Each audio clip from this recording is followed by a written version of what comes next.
Hola, ¿qué tal amigos de Revista Divergencia?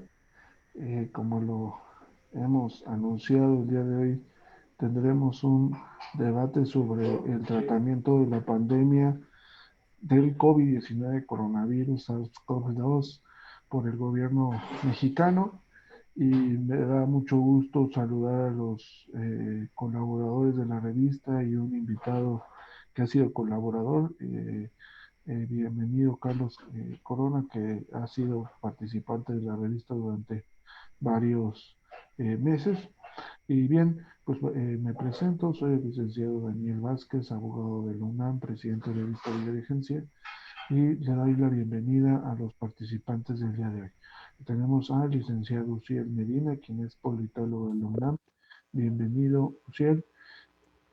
Hola, ¿qué tal? Qué gusto estar nuevamente aquí estos debates de divergencia. Ya hacía falta. Muy bien. Me da gusto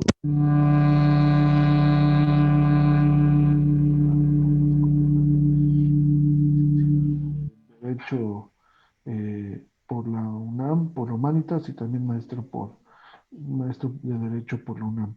También le damos la bienvenida al maestro Rodrigo Jaramillo, quien es egresado de la Escuela Nacional Benemérita de Maestros. Bienvenido, Rodrigo. Eh, Evidentemente vamos a darle una pauta a cada uno de los temas. Se va a enfocar en tres ejes: el tratamiento sobre la pandemia en materia de salud, el aspecto social, el aspecto económico derivado de la cuarentena y sus efectos. Entonces me gustaría, los cuatro vamos a ser participantes, nada más que yo estaré a veces coordinando el quién va a participar, pero los cuatro daremos puntos importantes donde algunos están en desacuerdo y otros a favor. Usted lo irá descubriendo a través del desarrollo del presente debate. Y me gustaría comenzar con Rodrigo Jaramillo. ¿Cuál es tu perspectiva sobre el tratamiento de la pandemia en la materia de salud, Rodrigo?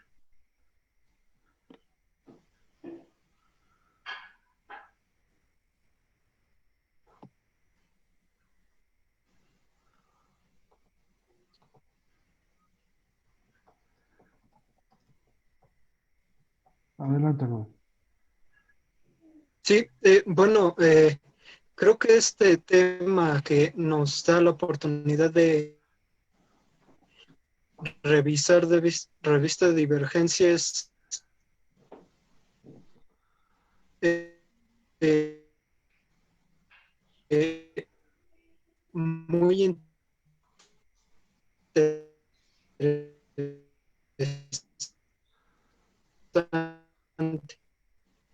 Las formas en las que se han manejado diversos aspectos o puntos que han sido de problemática dentro de esto, no luego por parte de la oposición, ¿no? Que en esta cuestión podríamos ver que dentro de la oposición vemos a personajes de gobiernos pasados, incluso, ¿no? A los expresidentes, hablando un poco sobre esto. Entonces, más que nada lo que me interesa hablar en cuestión de cómo se ha estado manejando la pandemia es en la cuestión de los números y el actual presente del país. Hasta el día de hoy se estaban dando aproximadamente 9,000 muertes, una cifra aproximada, y bueno, evidentemente sabemos que el día de mañana se regresa a la nueva normalidad y bueno, algo que a mí me ha preocupado o ha sido un tema de interés es que dentro de esto, pues estamos en el pico de la pandemia. De hecho, la pandemia no se ha podido controlar y los números lo aclaran, no sé, se los puedo decir, porque pues hace 2 horas tuvimos la conferencia por el gobierno federal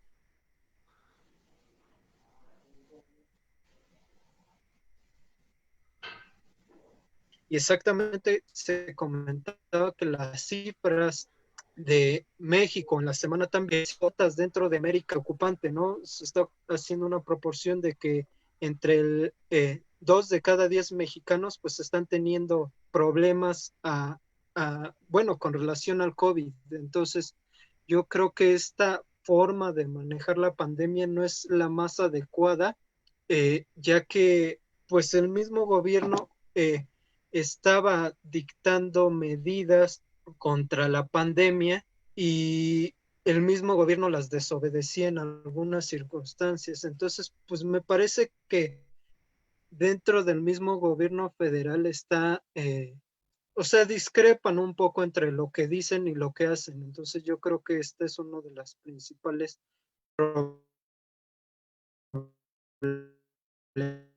problemáticas que, bueno, me gustaría conocer de esta charla, ¿no? Muy bien, Rodri. Me gustaría también que comentara Carlos Corona.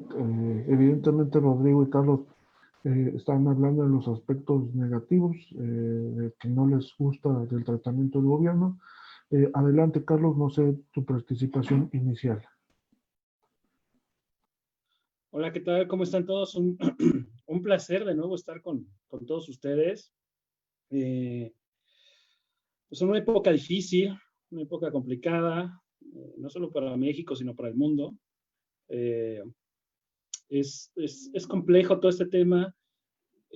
No estoy de acuerdo, como bien lo mencionabas, en casi todos, o en algunos aspectos, no lo sé exactamente cuántos pueden ser o no, pero sí no estoy de acuerdo en algún manejo de la propia pandemia o contingencia en México, quitando de lado los números que pudieran existir o que no, que esos ahí están, que si uno se mete ahí a las redes sociales, a los periódicos, a la página oficial del COVID, Secretaría de Salud, etcétera, pues esos son muy fáciles de acceder en algunos casos, en otros es más complicado, pero la idea de todo esto y de compartir desde mi perspectiva, desde una vivencia personal, desde experiencia, creo que hay muchos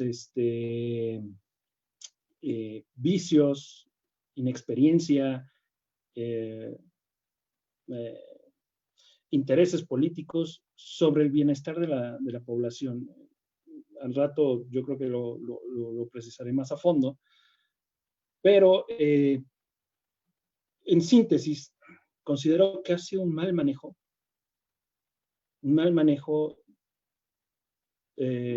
contradictorio, con señales que chocan entre sí y que confunden, confuso todo, ¿no? Como bien lo señalaba mi compañero Rodrigo, híjole, es terrible que por ahí existan señales de una forma y luego se contradigan y luego otra y luego el que lleva la batuta no la lleva y lo lleva otra persona, etcétera, etcétera, ¿no? Yo creo que ahora nos resta más que, pareciera que ahora nos resta más que confiar en el propio gobierno, es confiar en nosotros y tener nuestras medidas con la finalidad de evitar el contagio. Hay varios problemas en ese sentido, ¿no? Seguir las medidas, si se puede, no se puede. ¿Qué cuestiones intervienen en eso? Obviamente económicas, políticas, sociales, etcétera, etcétera, ¿no? Y al final, pareciera que estamos solos en esto, ¿no? Si no tenemos una constancia en esto de este virus, que no se trata de algo que tal vez traiga tantas muertes de manera muy rápida, no lo sé. Sí se trata de algo que no hay una vacuna y que no podemos estar protegidos y que esto va a durar. Tal lo ha dicho la OMS, esto tal vez no se acabe, el virus nunca se va a ir, ¿no? Definitivamente. Entonces tenemos que estar a la expectativa y a la espera de una vacuna con la finalidad de poder tener un poquito más de tranquilidad, ¿no? Porque con este virus es sumamente, sumamente, eh, pues, ¿cómo se los digo? Porque si estás contagiado no lo sabes hasta que ya tienes los síntomas y luego son pequeños días, una semana, semana y media en los que puedes librarla o no puedes librarla. Entonces, creo que es importante manejar todos esos aspectos dentro y para todos, para comprender el por qué creo y considero que esta circunstancia de la pandemia no se está haciendo debidamente y creo que hay intereses más políticos y económicos sobre la salud. pero vamos a verlo ahorita. Bien, pues miren, voy a hacer uso de la palabra y después o adelante, Chul, si quieres comentar tu primera participación y si quieres yo la cierro como te sientas. No, adelante, adelante, dale. Ok. Bien, yo voy a hacer el uso de la palabra respecto a hacer algunas precisiones respecto al tiempo, ¿no? El primer caso de COVID fue en marzo del 2020. El inicio de la sana distancia que hoy termina, inició el 23 de marzo del 2020 y creo que las medidas que ha hecho en materia de salud respecto a cómo lo ha tratado el gobierno federal tiene que tener muchas aristas, desde los insumos que tienen los hospitales, el aparato médico, la misma capacidad y la infraestructura hospitalaria que tenía el país. Y a partir de lo que se tenía en su momento y hacia dónde llevó esta situación, tenemos que hacer un balance y un ajuste de qué tan bien estaba México preparado para un problema que hasta el día de hoy hemos visto sus dimensiones y que no podríamos decir que México contaba con una infraestructura hospitalaria adecuada, con unos insumos adecuados, evidentemente, y que realmente no había la capacidad para poder afrontar un tema de esta naturaleza. Evidentemente se afronta el 23 de marzo con el inicio de la jornada de sana distancia y con una serie de medidas respecto a, sobre todo, el aislamiento, la denominada cuarentena, que fueron medidas que a mi punto de vista han sido necesarias, han sido prudentes para lo que el país necesitaba.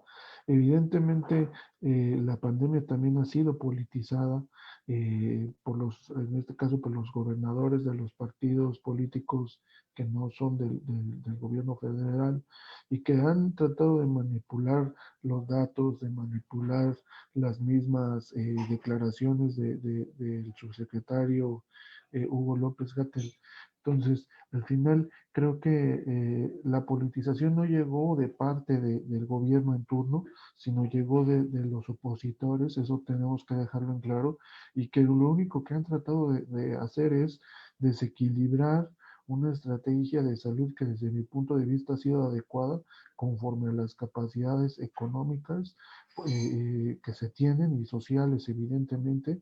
México no es un país para que realmente todos se aíslen, pero sí poder quitar ciertas actividades esenciales que se me hacían correctas, en este caso hacer el aislamiento, pero también creo que ha sabido conforme a la realidad del país, que muchas veces la gente eso no lo comprende, que piensan que pudiéramos hacer más cuando no es así, y creo que va por esa índole. Ahorita dejo aquí mi participación, más adelante haré algunos comentarios con algunos datos que iré publicando en la misma diálogo de aquí abajo de los comentarios para que lo puedan observar nuestros compañeros. Adelante, Uciel, con tu participación.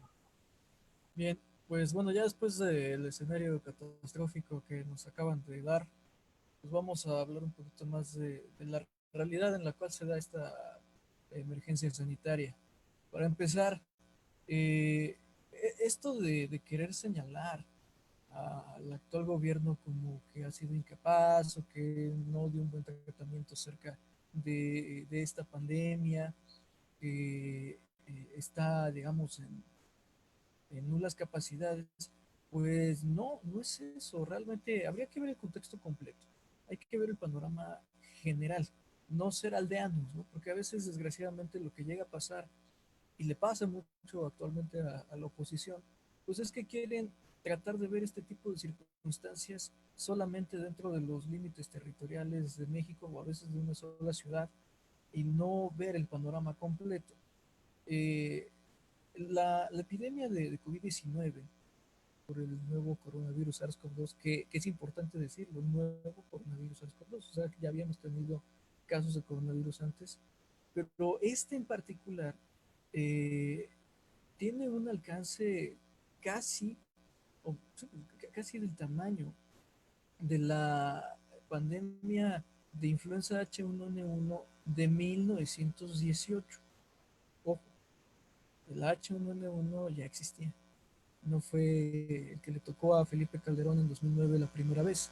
Que eso llama mucho la atención, porque si ya había existido esa epidemia antes, si ya se había presentado un brote años antes, estamos hablando de 1918, y les costó trabajo controlarlo, pues habría que hacer ahí un ejercicio de retrospectiva, ¿no?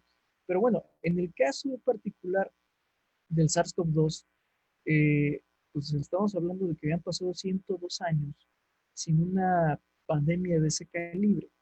Ya en 2002 se había presentado igual en China un brote de un coronavirus, el SARS-CoV-1. Es la primera vez que se habla de un SARS, pero no había tenido ese alcance. Si no mal recuerdo, creo que había tenido como 8.000 víctimas y no más. 8.000, 9.000 víctimas, si no mal recuerdo.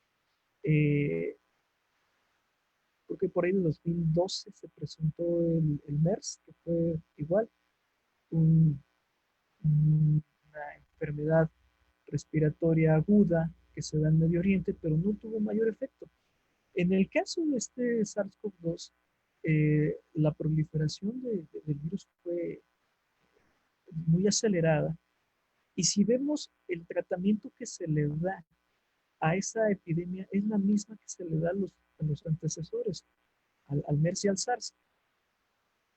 Cuando aparece este brote en China, en diciembre, que se empiezan a registrar ya los primeros casos de forma oficial, el 31 de diciembre de 2019 en México, muchos todavía ni siquiera sabían que esto estaba pasando, pero en el caso de las autoridades de salud fue muy claro al decir que ya se estaba dándole seguimiento a esta epidemia y se empezó a tratar el tema y a darle la vigilancia desde que brotó.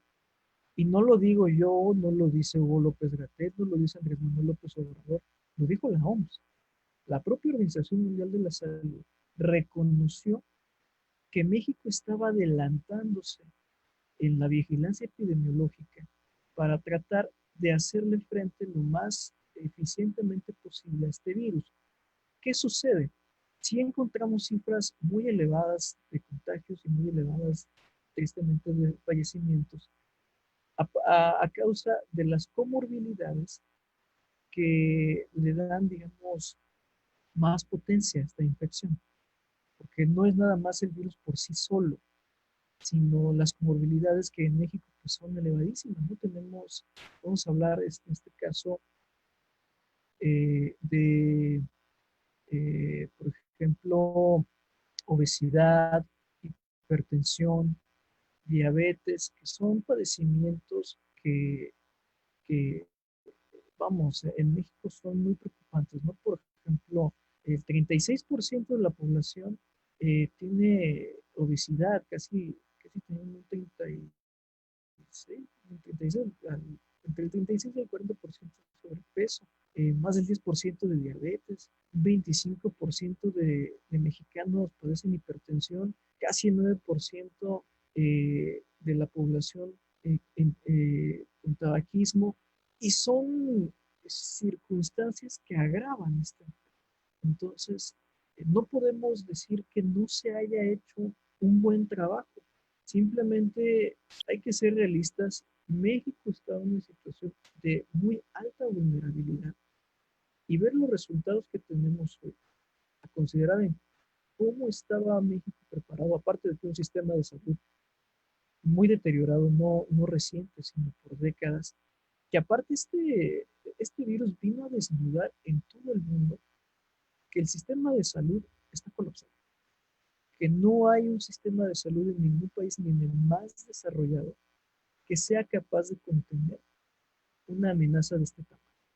Y que cuando se empiezan a asociar comorbilidades, por ejemplo, el caso de Italia, que se les asocia el caso de la Lombardía con problemas de asbestosis, vamos a ver que esta combinación de un sistema económico salvaje, de un sistema de salud insuficiente, pues deriva en estas fatalidades que hoy ya suman este, pues una gran cantidad de decesos en todo el mundo. Estaremos hablando a nivel mundial de 370.416 decesos, 6.112.902 casos confirmados de coronavirus, que no es cosa menor, ¿no? Es que agarró al mundo en pues, una condición insostenible y que hoy, como bien dices, pues no hay vacuna, no se conoce en estos momentos una vacuna efectiva y eso pues a la larga, pensando en que esto pudiera convertirse en un virus endémico, considerando que es un virus que muta muy rápido, pues sí plantea que el mundo debería de cambiar. Y creo que ya hablamos un poco más adelante de la cuestión económica. eh, México ya inclusive plantea un nuevo modelo hacia justamente esa nueva normalidad. Muy bien, Luciel. Te agradezco tu primera participación. Gracias por el panorama. No sé si alguno de ustedes dos quiere decir algo. Rodrigo, Carlos. Adelante, Carlos. Después, Rodrigo. Este, bueno, sí, efectivamente, concuerdo con algunos aspectos de Uciel. Sin embargo, no con todos. Y no quisiera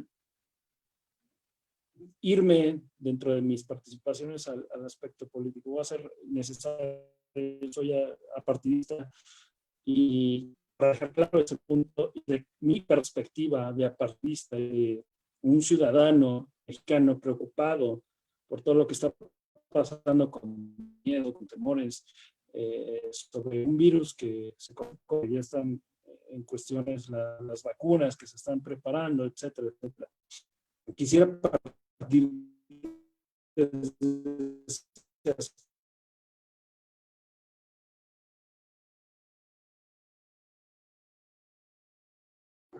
Creo que ahí se le fue la señal a Carlos.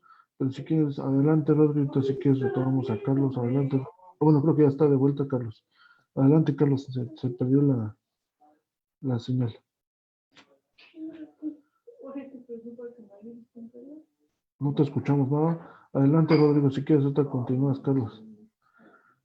Sí, exactamente como lo menciona ya Carlos, yo estamos. creo que antes de entrar en una cuestión política, que es lo más turbio que podemos ver en México, y no es de este sexenio, sino de los diferentes sexenios que hemos vivido, yo creo que lo complicado, como ustedes lo comentaban, en cuestión de la Organización Mundial de la Salud, de las gestiones que se han llevado aquí en México, algunos problemas que se han podido observar y es igual, o sea, al igual que los números que ahorita ustedes nos manejan, yo siento que también esa forma en la que atendieron la pandemia sí fue adelantada, en eso concuerdo perfectamente que fue adelantada y se utilizaron buenos medios, pero los resultados los estamos viendo ahorita, ¿no? No es como que no estemos viviendo los resultados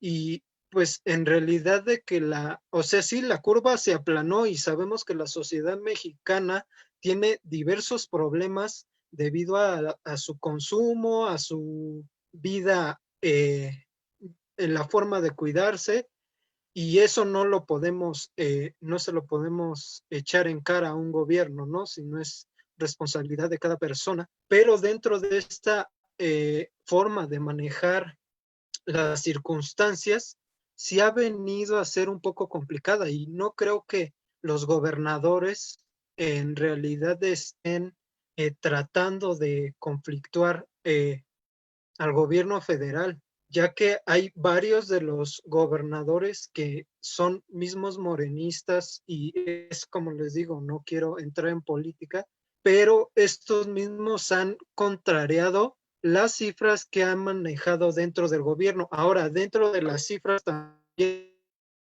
hay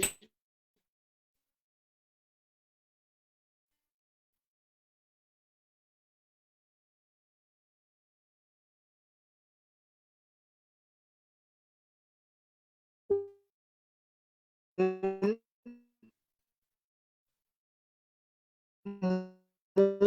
mundo complejo de datos. No podemos tampoco estar cuantificando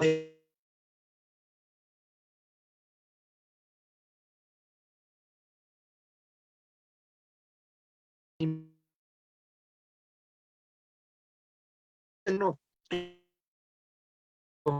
la forma de implementando cómo va a ser que es industria regresando la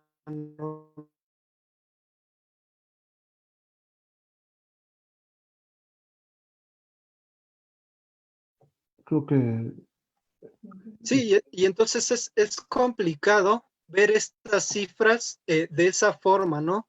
Yo creo que sí es fuerte, es como les comentaba al inicio de lo que les hablaba. México es el país que tiene más cifras en, con relación a América Latina, y estas cifras ya están por encima de China, que es un país que exactamente fue el epicentro de nuestra pandemia, ¿no? Entonces yo creo que no es tanto de, de lo que haga la población, sino de las medidas que se tienen. Entonces, ¿cómo es que el gobierno quiere regresar a una normalidad si todavía no hay establecido o no se ha hablado acerca de las cifras que pueden incrementar, ¿no? Entonces yo creo que eso sí es un tema complicado en cuestión de cifras, y es como les comentaba, la población, pues también hay mucha población en riesgo en cuestión económica. Entonces, pues yo creo que el manejo debería de ser un poco más presor, o sea, mexicano, y en particular al doctor Gatell. Yo creo que sería más pertinente manejar mejores formas en esta pandemia. gracias, Rodrigo, por tu comentario. Adelante, Carlos, se pausó el video, no sé si lo puedas retomar tu participación. No, algunos bots por aquí, no, finalmente quisiera puntualizar mis comentarios con la finalidad, no vayan a cortarme de otra vez. Primero, yo creo que coincidiendo todos en este punto, y coincido con Uciel y con el compañero Rodrigo, contigo, Daniel, estamos en un escenario que no se esperaba en algún punto, o que si se esperaba, fue afectado también por los recortes que el señor presidente hizo a determinados sectores, tanto a salud, a cuestiones epidemiológicas. Entonces, quisiera puntualizarlos, ¿no? Primero, mal manejo informativo. Yo creo que el mensaje que da el presidente por un lado y el mensaje que da entre sí. Primero, uno no usa cubrebocas, luego no sirve, luego sí sirve, luego mis estampitas, luego cuestiones meramente que le restan importancia a este evento de salud tan grave, ¿no?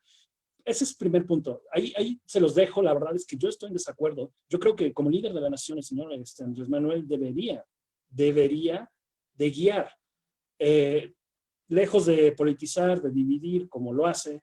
Este era el momento en el cual él podría unir y ir todos juntos, ¿no? Tan es así que el resultado, los gobernadores, puedan ser o no de cualquier partido, ahí están siendo disidentes o renegando las cuestiones federales. Ahora, partiendo de este punto entre que uno hace una cosa, otro dice otra, y otro vuelve a hacer otra cosa, y otro no le dice nada, entonces tenemos como resultado cuestiones de un manejo de pandemia terrible. Primero, Como por ahí Daniel decía un dato de cuándo inició, sin embargo, la Secretaría de Educación Pública, algunos poderes judiciales, o casi la mayoría, recuerdo, suspendieron labores a partir del 17 de marzo, es decir, más de 2 meses que estamos en confinamiento. Inclusive los poderes judiciales, juntas locales, van a seguir esta suspensión de labores hasta el 15 de junio.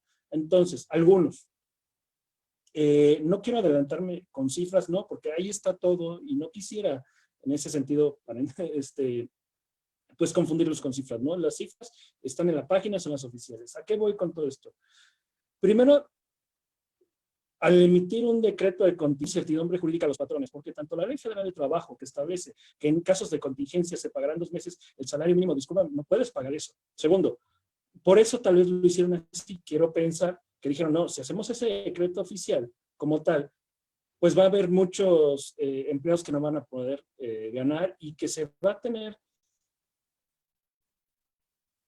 va a llegar a algún punto, tal vez lo visualizaron, tal vez, no lo sé, en el que no pudieran generar recursos para subsistir en estas condiciones por ejemplo, donde todavía, para mí, de acuerdo a las cifras que aparecen en la página oficial de COVID, no se ha dejado nada.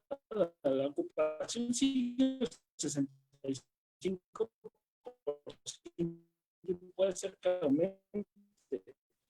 Es decir, tenemos un problema y un vacío ahí muy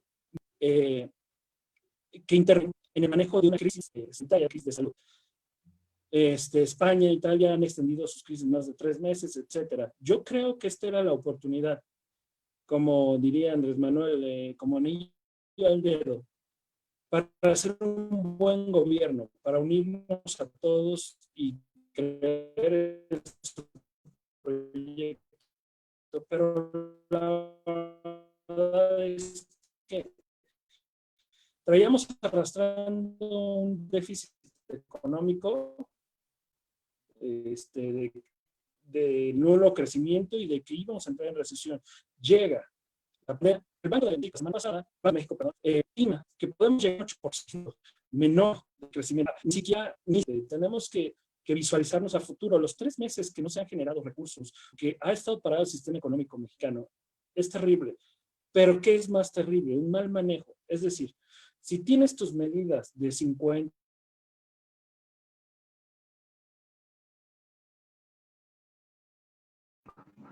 creo que perdimos a Carlos, así que es ahorita. Adelante, Carlos. Perdón. Creo que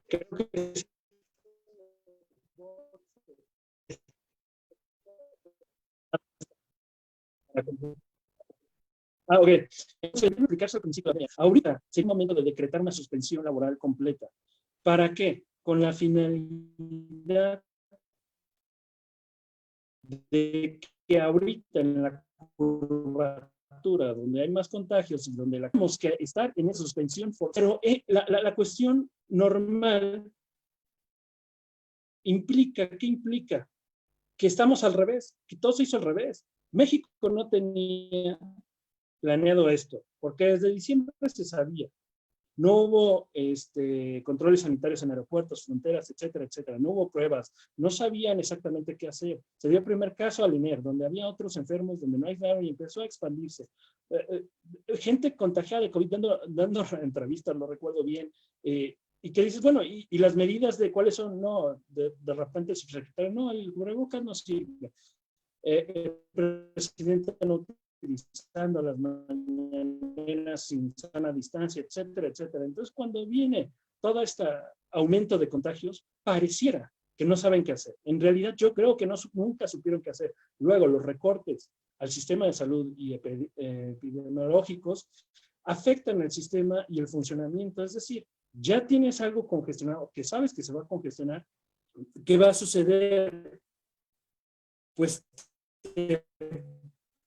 o sea, tienes que improvisar, y que se improvisó, recomprar todo lo que se le vendió a China antes a exceso de precio. Bueno, ya lo resolviste, los ventiladores, etcétera. Hay cuestiones de detalles de corrupción, etcétera, o de mal manejo, no lo sabemos exactamente. Entonces esos manejos hacen, como ya se sentían relajadas las personas, pues volvieron a la normalidad y se hizo un aumento de las personas en la calle. Entonces, al final creo que esta pandemia ha dejado un escaso liderazgo, un escaso conocimiento a medida, la senadora. Entonces, creo que no hay ni pies ni cabeza en este gobierno para controlar esta pandemia. No hay un sistema de salud sano donde pueda repartirse, donde pueda generarse esa cuestión de confianza y finalmente mucha incertidumbre a dónde voy a acudir cuando esté enfermo, porque todo el mundo hace un rol de hospitales y resulta que no, aquí sí. O sea, cobros a las personas con COVID, los familiares preocupados, dónde iban a conseguir 16,000, 17,000, 18,000 en el IMSS, etcétera, etcétera. Cuestiones que no se planearon, que ya cuando salían a la luz en redes sociales, es cuando el gobierno decía, no, es que no van a pagar, y yo no sé quién dijo eso, y yo no sé, y nadie dijo nada. ¿Por qué? Porque no hay una planeación. Y esa incertidumbre nos tiene donde estamos. Porque si hubieran tenido la certidumbre y la conciencia y la preparación, y no hablo de conocimientos de epidemiología, sino hablo de la preparación del gobierno para decir, desde diciembre nos va a llegar, tenemos que irnos preparando y tener un plan de manejo de salud. No lo hicieron. Se fue. Y es más importante ir a Dos Bocas, el Tren Maya, inaugurar cuestiones, que en verdad tratar de sanear esta circunstancia donde van a crecer los contagios. Por ahí todavía tengo más, compañeros, pero creo que para dejar hablar a mi querido Uciel. Muy bien. Yo quisiera hacer algunos comentarios respecto a lo que han dicho y también lo que ha dicho Uciel. Creo que ha sido muy importante para entender el tratamiento de la pandemia. Creo que al final también los números que ha dado respecto a la sociedad mexicana, respecto al número de diabetes, el número de sobrepeso, también número de hipertensos, ha hecho que este país sea altamente eh, vulnerable, a diferencia de otros países, como lo bien lo mencionó. Evidentemente también creo que se me hace demasiado exagerado y a veces hasta burdo respecto a de que en diciembre ya teníamos que haber estado listos, cuando realmente los países, que en este caso que son de una economía mucho mejor que la nuestra, realmente nadie sabía de la intensidad, por así llamarla, o de la complicidad que iba a tener el tratamiento de esta pandemia hasta que lo enfrentaron. Y vuelvo al punto sobre México y saber cómo está posicionado económicamente. No somos una economía emergente, con la cual hay que saber todas sus implicaciones y que al final su presupuesto, y les puse unas ligas en el video de la transmisión respecto a en el que en el 2018 ya se estaba haciendo una crisis en las instituciones de salud, ya estaba declarado que había una crisis. Es decir, no se le puede exigir a este gobierno que en un presupuesto de egresos ejercido íbamos a tener una infraestructura de salud totalmente renovada. Creo que sería ilógico y no pensar de esta manera sería también un poco no sabiendo el país en el que está.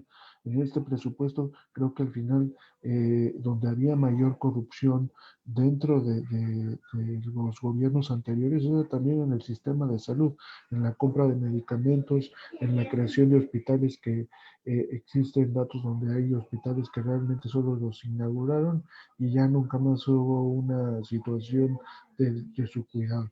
Y creo que al final habla de un proceso de que este gobierno en turno ha hecho, creo que buenas cosas. Creo que el subsecretario Hugo López Gatell yo lo considero como lo mejor que ha tenido este gobierno respecto para poderlo afrontar. Y evidentemente yo creo que también no hay que hacer de un lado a Andrés Manuel, que no cuesta nada reconocer que se tardó en aceptar que se encontraba una pandemia y que no iba a poder salir a hacer sus giras como las acostumbra, pero al final lo reconoció y se adaptó a esas condiciones que el subsecretario solicitó y que al final se fueron cumpliendo hasta el día de hoy. Evidentemente, el día de mañana, que muchos mencionan la nueva normalidad, no es que vaya todo a regresar a como era antes. Evidentemente, todo México está en semáforo rojo y va a ser un crecimiento paulatino, más bien una liberalización paulatina. Entonces, creo que estos son aspectos que no debemos dejar de lado y que evidentemente muchas veces quisiéramos que nuestro gobierno hiciera cosas diferentes, pero también tenemos que saber cómo está posicionado nuestro gobierno en todas sus políticas públicas y entenderlas. No sé si quieres complementar algo o decir algo aparte, Uciel. Adelante. Sí, bueno, se supone que no iban a decir nada de política, pero bueno, de todo es política, de hecho. A ver, vamos a hacer unas precisiones. No hubo recortes de salud. No sé de dónde sacaron esa información.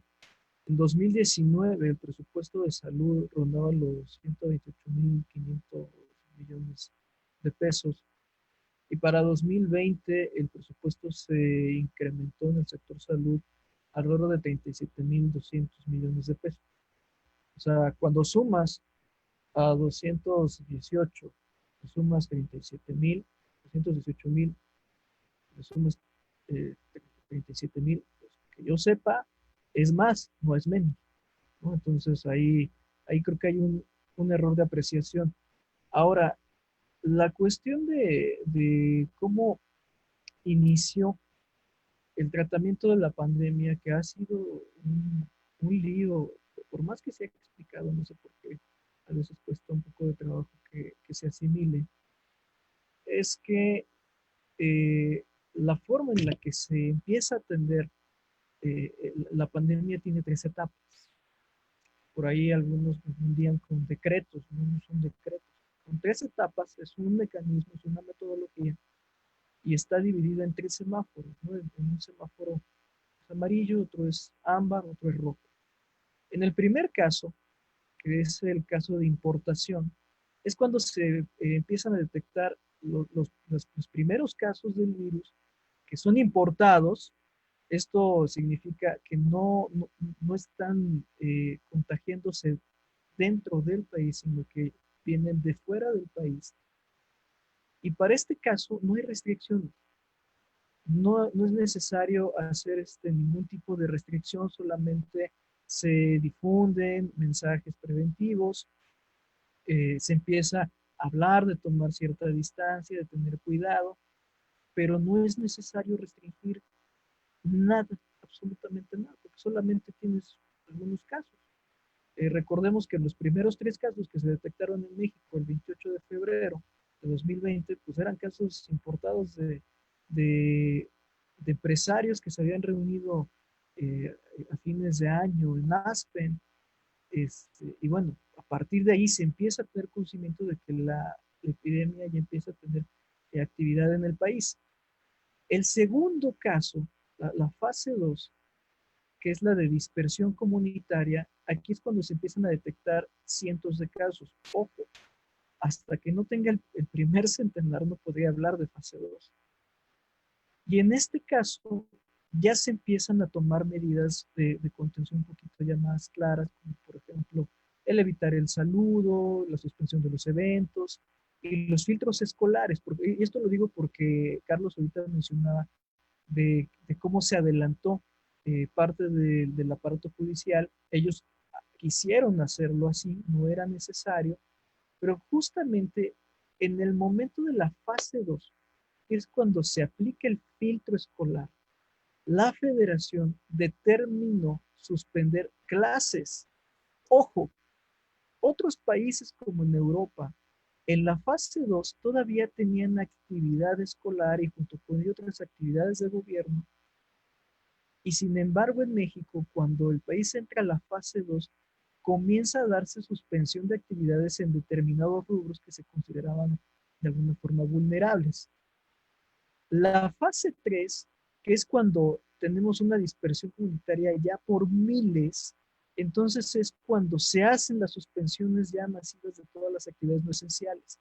Y hay que recordar que la fase 3 en México empezó todavía, o sea, se echó a andar esta fase 3 mucho antes de cumplir con todos los requerimientos de una fase 3.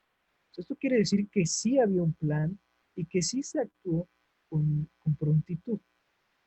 Ahora, recordar también, se hizo mucho énfasis en que teníamos muchos casos vulnerables y que por ello era muy necesario que la población se quedara en casa, porque teníamos adultos mayores que aparte presentaban comorbilidades como hipertensión, diabetes, obesidad. Ya no digamos que la presentaran una de tantas, sino que teníamos un grueso de la población que al mismo tiempo tenía diabetes, hipertensión, obesidad, sobrepeso y encima cuestiones de tabaquismo, asma, etcétera. O sea, una bomba. Y sin embargo, a pesar de esa gran vulnerabilidad, a pesar de que el gobierno anterior dejó poco más de 300 hospitales inaugurados, pero sin equipamiento, como lo que vimos con el buen Alejandro Murat allá en Oaxaca, en Tlaxiaco, eh, la realidad es que sí se pudo ralentizar esta ola de contagios a fin de que no se saturaran los hospitales. Es más, todavía la semana pasada que tuvimos uno de los momentos más activos y más preocupantes, aún teníamos, por ejemplo, aquí en Ciudad de México, con todo y que ya estábamos llegando al borde, teníamos cerca de un 20% de capacidad hospitalaria disponible, de un 25 o 30% de camas con ventilador disponibles. Y no podemos decir que no hubo una estrategia cuando, por ejemplo, el IMSS hizo un acuerdo con los hospitales privados para que en lugar de, de darle seguimiento a ver si los hospitales privados hacían reconversión mejor, IMSS hacía todas las reconversiones y trasladaba a los hospitales privados todo aquello que fueran tratamiento hospitalario clínico no COVID. O sea, el habilitar, por ejemplo, el Autódromo Hermanos Rodríguez o el Centro Banamex para casos no graves de COVID y darle prioridad a los hospitales para atender los casos graves de COVID, no podemos decir que no haya habido una planeación, que no haya habido estrategia, que no haya habido una intervención oportuna. Al contrario, es más, yo me atrevo a decir que si no se hubieran dado esas acciones concretas que se estuvieron explicando día tras día en las conferencias vespertinas, probablemente hoy el número de decesos, ya no hablemos de los contagios, de los decesos pudieron haber rebasado hasta los 30,000, que de hecho era un número que se tenía estimado, que podemos llegar hasta los 30,000 decesos. Hoy todavía no alcanzamos los 10,000. Y hablando de cifras, sí quisiera hacer una apreciación sobre, por ejemplo, eh, la cuestión del aplanamiento de la curva, que para muchos, de verdad, híjole, es increíble que es la fecha que no han comprendido a qué se refiere. Pareciera que esperarían que un aplanamiento de curva es tener una curva lineal como la que tuvo China y que es el único país que ha tenido una curva lineal. O que tuviéramos una curva de campana donde decimos ya empezamos a disminuir los contagios cuando no hay un solo país que ya haya tenido un descenso considerable. Vamos a hablar, por ejemplo, de cómo se ralentizó aquí en México la ola de contagios. Por ejemplo, voy a dar un caso muy cercano. Vamos a hablar de América del Norte, que es donde tenemos mayor actividad comercial, donde hay más intercambios de transporte, etcétera. Por ejemplo, Estados Unidos. Estados Unidos empezó a presentar sus primeros 100 casos el 4 de marzo. Y para ese entonces ya habían transcurrido 6 semanas del primer caso de COVID en Estados Unidos. El 27 de marzo ya habían alcanzado en un lapso de 12 semanas los primeros 100,000 contagios. Ojo, o sea, eso es muy interesante. Canadá, por ejemplo, en sus primeras 10 semanas ya tenían los primeros 100,000 contagios. México, estamos en la semana 12 desde el primer caso y no hemos llegado a los 100,000 contagios. O sea, eso quiere decir que sí hubo un aplanamiento de la curva.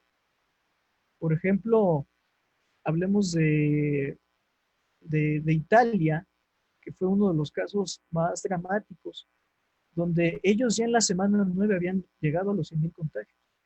Eh, España en la semana 9 también había llegado a los 100,000 contagios. O sea, podría aquí al interior asustarnos ver el número, ver que tenemos ya los, casi los, de hecho, hoy alcanzamos los 90,000 contagios, pero si comparamos con otros países con características muy similares, realmente México sí logró eh, ralentizar la velocidad de los contagios. Obviamente en las últimas semanas hemos visto que ha crecido a un ritmo de entre los 1,500 hasta los 2,000 contagios diarios, pero la mayor parte de lo que ha transcurrido la epidemia, eh, la verdad es que hemos tenido una velocidad de contagios lenta en comparación de otros países. Brasil, por ejemplo, también llegó a los 100,000 contagios en la semana 9. O sea, nosotros todavía no llegamos. O sea, probablemente entremos entre la 13 o 14 para poder llegar a los 100,000. O sea, eso habla de que sí se ha podido hacer algo. Ahora, hacer mucho énfasis en que el que se haya terminado el día de ayer la Jornada Nacional de Sana Distancia no quiere decir que ya se terminó la intervención y la vigilancia epidemiológica y la actividad en los hospitales, sino que en este momento la federación ya no es quien controla todo el trabajo de contención de COVID, sino que a partir de lunes, a partir de incluso hasta decir de hoy, corresponde a cada entidad federativa atacar de manera focalizada eh, el, el, la proliferación de la epidemia. ¿Por qué? Porque en este momento es cuando ya empezamos a notar que cada entidad empieza a tener circunstancias distintas tanto en sus curvas de contagios como de decesos, como de recuperaciones. O sea, ya no tenemos, o sea, ya la federación no tiene esa capacidad de estar atendiendo de manera puntual lo que pasa en Zacatecas, lo que pasa en Tlaxcala, lo que pasa en Quintana Roo, lo que pasa en la Ciudad de México, sino que ya le corresponde a cada estado determinar su regreso a la nueva normalidad. Se dijo, por ejemplo, Ciudad de México, aunque la Jornada Nacional de Distancia acabe el 30 de mayo, empieza la nueva normalidad en la Ciudad de México el 15 de junio en semáforo rojo, es decir, solamente las actividades esenciales. Y poco a poco se va a ir distribuyendo, considerando que, por ejemplo, hasta el 10 de agosto, que es cuando viene el regreso a clases, como lo planteó el secretario Esteban Moctezuma, hasta entonces las actividades del gobierno central van a empezar a funcionar. Esto quiere decir que estaría la Ciudad de México entrando a una etapa ya como de completa normalidad en el sentido de que ya habría todas las actividades trabajando en septiembre. Habrá entidades federativas que puedan entrar en agosto, que puedan entrar en julio, pero ojo, no quiere decir que ya a partir de mañana vamos a salir todos a la calle sin cubrebocas, y a besarnos, y a abrazarnos, y a hacer lo que hacíamos antes de esto. No, por favor, entendamos. Una cosa es que termina la jornada nacional de sana distancia administrada por la federación y otra cosa, la jornada de regreso a la nueva normalidad o de entrada a la nueva normalidad administrada por cada entidad federativa. Ahora, la cuestión de que sí ha habido un uso político para tratar de desvirtuar al gobierno y que es una situación de verdad deleznable, como el gobierno de Jalisco, el gobierno de Jalisco, de Nuevo León, hicieron hacer un golpeteo a partir de esto. El propio Jaime Bonilla, que quede deleznable, que por el berrinche de que no le hayan permitido concretar el negocio de Constellation Brands allá en Mexicali, empiece a dar datos insostenibles de las cifras de muertos en Baja California. Fíjate qué curioso nada más el hecho. Primero empieza a decir que los médicos en Baja California están cayendo como moscas. Y a las pocas semanas ya está urgiendo al gobierno federal a que abra la economía porque las manufactureras necesitan trabajar. Pues no solo es una incongruencia. O sea, hay que considerar que desgraciadamente ha habido grupos de poder que han querido aprovechar este momento crítico de la pandemia para sacar raja política y eso de verdad es reprobable, porque estamos hablando de vidas que están en juego. Y creo que solamente quienes hemos tenido el chance de conocer gente que ha padecido la enfermedad o que hemos podido llevar un poco de apoyo a los hospitales, de verdad estamos comprendiendo la magnitud del problema. Insisto, no es una cuestión de que el gobierno no haya hecho nada, que no tenga estrategia, porque sí la hay. Entendamos una cosa, ningún gobierno de ningún país ha tenido absoluto control de esta situación. ¿Por qué? Porque en un principio, ahorita mencionabas que en diciembre debemos estar listos, ningún país estaba listo en diciembre ni en enero, porque estaban esperando que esta circunstancia del SARS-CoV-2 fuera muy similar a la del SARS-CoV-1, que fuera una pandemia cortita, que no proliferara tanto, que quedara regionalizada como quedó en su momento el SARS-CoV-1 o el MERS, que fueron muy regionalizados, que no afectaron más allá de sus fronteras, y resultó que no, que impactó en todo el mundo, que paró toda la economía. Ahorita estás hablando de que el panorama terrible que México va a enfrentar, pues sí, efectivamente vamos a entrar en un periodo de decrecimiento, pero no nada más nosotros, todo el mundo. Alemania va a tener un crecimiento negativo de hasta el menos 6%. China igual, el menos 4%, y no vamos a tener recuperaciones hasta el otro año. Inclusive estimaciones que se han hecho en cuestiones de cómo va a ser la recuperación en México, pues se habla de una curva en U, es decir, que vamos a tener una depresión bastante severa y después vamos a tener un repunte muy abrupto, que podría ir hasta arriba del 2-3%. Y esto también mucho gracias a los proyectos de infraestructura que me parece ridículo que quieran poner el Tren Maya o la refinería de Dos Bocas o el corredor transísmico, el aeropuerto de Santa Lucía, cuando son parte de las medidas contracíclicas que ya se han experimentado, por ejemplo, después de la gran recesión de 1929. Inclusive se ha hablado muchísimo de que México ahorita se convierte en un espacio muy atractivo para reactivar la cadena de suministros que ahorita China tiene detenida, porque somos un país manufacturero y por eso también ha urgido mucho en esta cuestión de reactivación económica, ha surgido mucho en reactivar el TEMEC.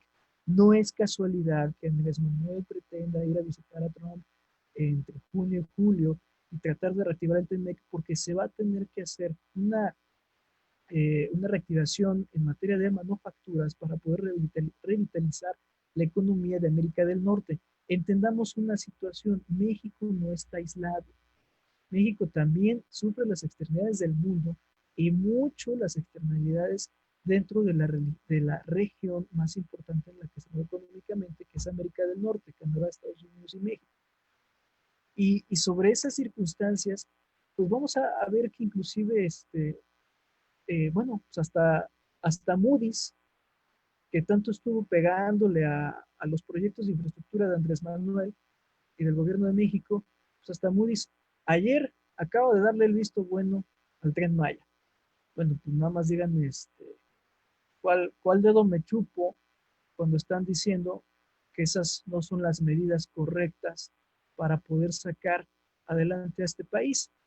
Lo que muchos quisieran, obviamente, pues es que recurramos al endeudamiento, a que nos hagamos dependiente de la banca internacional de préstamos, cuando la semana pasada el propio Fondo Monetario Internacional acaba de decir que para 2025 la banca internacional de préstamos va a ser insostenible. Bueno, ahí me la platican. Es lo que puedo aportar en este segundo bloque estoy esperando con ansias a ver la réplica de los compañeros. Muy bien. Pues vamos a pasar al segundo bloque, que es el económico. Gracias, Luciel y Carlos. Nos están haciendo varios comentarios. Me gustaría leerlos de una vez y que nos pudieran ahí de una vez ir tocando este aspecto. Ahorita denme un segundo, los estoy abriendo. Nos comenta, son varios, son bastantes. Eh, Nos comenta Chats Jiménez, colaborador nuestro, dice: el artículo 4 constitucional hace referencia sobre el derecho a la salud, pero también las rutas para la aplicación. Es responsabilidad del ciudadano informarse sobre la institución que debe acudir, ya que están designados hospitales de captación de pacientes COVID con su debido proceso de valoración. Carolina Anda nos dice: estoy de acuerdo con Carlos respecto a la oportunidad que tuvo el gobierno federal de ser factor de unidad para buscar soluciones integrales ante la pandemia. Gobiernos, iniciativa privada, organizaciones civiles y ciudadanos. Charles Jiménez también nos dice: ¿consideran que el actuar de la mayoría de la población es la responsable del colapso de la estrategia? Es decir, podría implementarse una estrategia completa, pero si quien la adopta no sigue el protocolo de la bioseguridad, es igual a un alto índice de contagio. Nos dice también, denme un segundito, nos dice Carolina Anda, pregunta para Chile: se dice que el número de pruebas y el número de reportados en Estados Unidos es mayor precisamente por las pruebas comparadas con México. ¿Se puede decir que es por eso que nuestros números son menos? Nos dice también Rosa Valentina Vega Rangel: vale la pena reconocer que la estrategia fue no sacrificar la popularidad del gobierno y dejar la responsabilidad en manos de la población buena. Una población que tiene en su mayoría una cultura y educación que no le permite reconocer todo el impacto. También nos dice Osvaldo Pérez Escobedo: nos están faltando a los ciudadanos más responsabilidad para enfrentar con seriedad la contingencia. Mucha gente en las calles piensa que no hay riesgo y pero no piensan que el COVID-19 no existe, al menos en la zona metropolitana. Bien, vamos a pasar al segundo bloque y vamos a hacer ahorita énfasis. Ahí te hicieron una pregunta, ¿sí?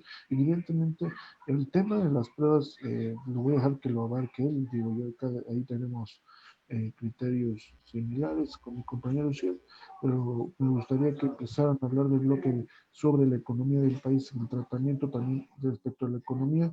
Me gustaría que empezaras adelante, Carlos, y después Rodrigo. Adelante, Carlos.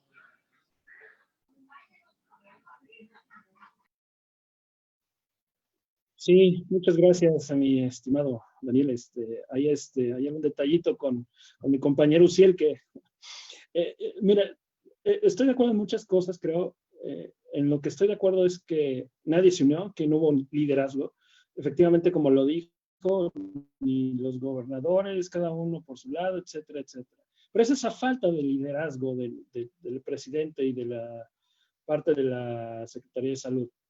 En ese sentido, yo considero muy pertinente abonar a esta cuestión que la ansiedad del presidente para ir a inaugurar obras es terrible. ¿Por qué? Porque da dos mensajes muy claros. Uno, no me importa si hay o no pandemia. Y el segundo es, yo voy a hacer mi campaña política. Oye, espérate, en ese sentido tenemos una contingencia. Inaugúralas vía Zoom, vía lo que quieran, vía videoconferencia, inaugúralas si tú quieres. Dos, no estoy de acuerdo en esas obras en el sentido de, una, se pudieron posponer, con independencia de si yo pueda estar o no de acuerdo en que se hagan o realicen esas obras, como referencia para el repunte de la economía. Partiendo desde ese aspecto, yo creo que una de ellas sí pudo posponerse y utilizar esos recursos para el apoyo de empresas, para el apoyo de personas, para tratar de aminorar el panorama tan complicado de economía que tenemos y que lo dio el propio Banco de México y que incluso el señor López Obrador refirió que él tenía otros números. Siempre tiene otros números, siempre tiene otros datos. Es completamente irrisorio. No sé en qué mundo vive. No creo que esta oportunidad sea para hacer esos desplantes. Qué bueno que los haga, tal vez para el 2021, 2022, como él dijo, podamos cambiar las circunstancias. Sin embargo, creo que sí pudo generar mayor unidad en establecer, en generar sus proyectos. ¿Sabes qué? Posponlos. Solo posponlos, utiliza esos recursos. Ahora, la economía sí difícil, mucha gente tiene que salir, desafortunadamente por el tipo de economía mexicana. Viene el TEMEC para julio, me parece su entrada en vigor. Yo creo que también esa es otra oportunidad muy nueva para generar recursos, sí, claro. Pero tal vez podamos tomar el ejemplo de Nueva Zelanda, tal vez nos pueda explicar su postulado económico, de manera tal que todos quedemos contentos, tranquilos, o por lo menos tenemos una idea de lo que él trata o quiere de hacer, ¿no? Ahorita navegamos en un barco de incertidumbre económica y de salud terrible. ¿Por qué? Porque por ahí comentaban de las pruebas. No se hacen pruebas, son las mínimas. Incluso el doctor Gatell, así de, bueno, es que no sirven, no tendrían chiste, no tendrían caso, porque desperdiciaríamos recursos en hacer pruebas. Oye, espérate, hay asintomáticos. Y lo peor es que los asintomáticos son los que contagian a las personas vulnerables. ¿No? Terrible esta situación en la cuestión de México y en su alimentación y en todo este genoma que rodea al mexicano y que lo hace vulnerable a este tipo de virus, ¿no? No me quiero meter tanto en este, sin embargo, en dar a los países que debería hacerse ¿Por qué? Porque personas del IMSS, camilleros, enfermeros, que puedo tener el gusto de hablar con ellos, han referido, sacaban de inicio de 5 a 10 muertos, ¿no? Una cuestión que no sabían de qué, neumonías atípicas. Incluso el doctor Gatell lo dijo. O sea, tenemos 8,000 y tantos que no tenemos idea de la cuestión esta, perdón, se me fue, de esas 8,000 personas, si efectivamente fallecieron por COVID o no, o por complicaciones del COVID. Entonces tendríamos la responsabilidad de decirle, oye, haz pruebas. Pero parece que hay un desorden total. Económicamente, creo que este era un buen momento para plantear reformas de fondo. Entiendo muy bien que no se quieren endeudar, entiendo los préstamos, entiendo todo eso perfectamente. Y que creo que en ese punto le doy un poquito de razón al señor López de no endeudarnos. Pero el no endeudarnos no significa exprimir a la gente de tal manera que reduzca sueldos, que solicites donen, el CONACYT, el Sinvestar. Toda esa circunstancia genera que, oye, pero ¿por qué yo te tengo que donar de mi sueldo para algo que ya estaba destinado, que se supone ya teníamos el presupuesto?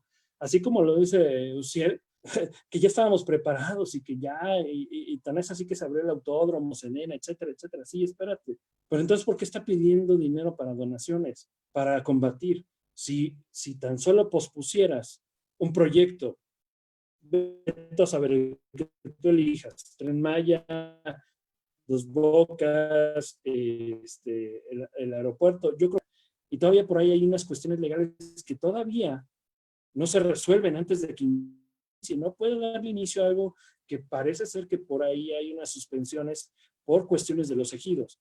Entonces, en ese aspecto, es terrible el manejo de la economía. Terrible. Ya veníamos de mal. Llegamos a Guatemala. No quiero decir Guatemala. Estamos muy mal y se nos va un panorama 2022 terrible económicamente y solo por 3 meses. Imagínense lo que viene de aquí a septiembre. La economía no va a resistir.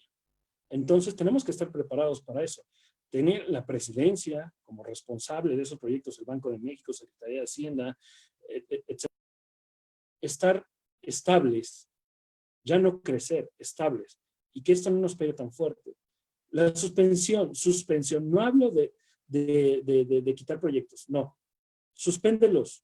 1 año, unos 6 meses, unos 7 meses, a ver cómo va esto. esto, quítale recursos, ahorita empezamos. Si él lo que quiere son sus triunfos político-electorales para seguir haciendo campaña y tenga obras hermosas, elefantes blancos ahí, perfecto, pero suspende. ¿Cuántas empresas no han cerrado totalmente porque no son esenciales? Entonces, los trabajadores de esas empresas tienen ahí una cuestión y quiero hacer como referencia un mínimo de culpa de la sociedad. Es decir, esta sociedad mexicana no está acostumbrada a ahorrar para emergencias, no está acostumbrada a tener seguros en general, no está acostumbrada a tener una educación financiera tal con la que se pueda salir adelante. ¿Qué pasó en el terremoto y lo que paró en el de septiembre? Mucha gente no tenía asegurada su casa, no tenía seguros contra daños, entonces perdió todo. Y eso es terrible. Entonces, es culpa del gobierno en un 90%, 10% de las personas, porque no hay una educación financiera que nos pueda. Ahora, viene otra contingencia que nos hace ver nuestra realidad como país, que nos hace ver que no estamos preparados o no tenemos esa actitud financiera de decir, bueno, voy a ahorrar, y para una emergencia, esta es la emergencia que debemos ahorrar.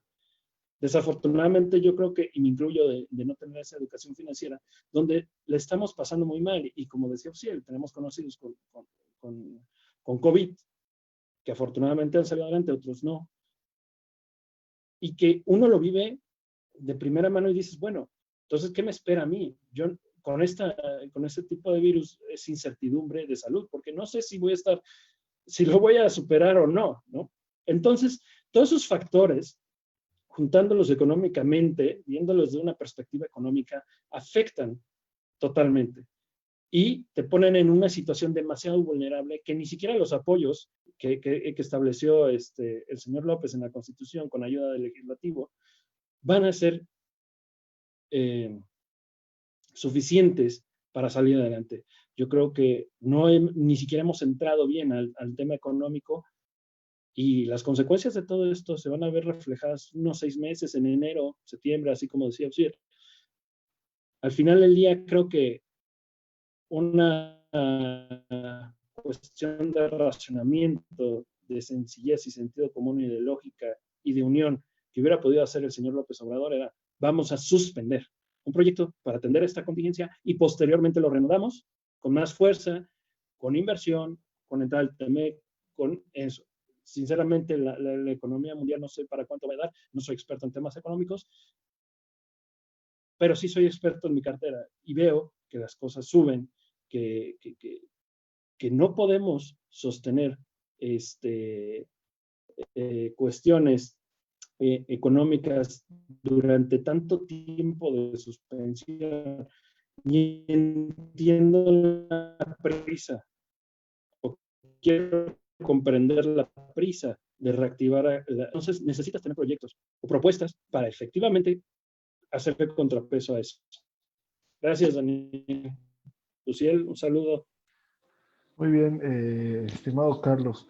Creo que el aspecto económico es algo totalmente delicado. Hiciste ahí algunas aceleraciones. Me voy a esperar ahorita que haga su participación, Rodrigo, para empezar a hacer algún comentario. Adelante, Rodrigo, con tu comentario sobre el tratamiento económico. ¿Qué tal te ha parecido? Gracias. Pues exactamente como lo en las que se ha manejado la economía dentro de esta pandemia han habido problema tras problema antes, ¿no? Podemos hablar del caso del hijo, ¿no? De Bartlett en esta cuestión, que es muy polémico dentro del trabajo que se manejó. O sea, manejaban cifras de que los ventiladores que había comprado, pues los había comprado a 3 veces su precio, cuando los ventiladores estaban en un precio de 500,000 pesos, su hijo los estaba vendiendo en 1,500,000. Y esta cuestión es un poco sobre la política que también se lleva arriba, ¿no? O sea, al final de cuentas muchas personas también habían estado comentando sobre el apoyo de varios empresarios que había tenido Andrés Manuel para poder, bueno, manejar su campaña política, ¿no?